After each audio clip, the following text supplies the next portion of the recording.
के central committee president और साथ में हमें प्रोग्राम में master central committee vice president Albert Todia, vice president के अमरजीत करकेला, जनता शक्ति संगठन के प्रेसिडेंट सुनीता बाइडो और हमें मास्टर सेंट्रल कमेटी के सेक्रेटरी के देवन उराम आई पहुंच गए।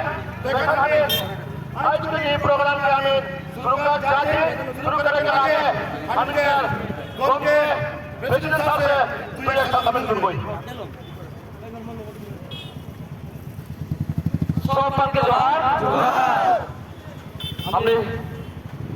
आज उपस्थित उदालगुड़ी जिला समिति में हमने के केंद्रीय समिति और उदालगुड़ी जिला समिति के जो पोस्टरिंग एजेंसी में हमने के आदिवासी के जनजातिकरण और हमने के माटी पट्टा और 700 में 511 टका और हमने के विद्रोही संगठन में चुक्तिकरण है।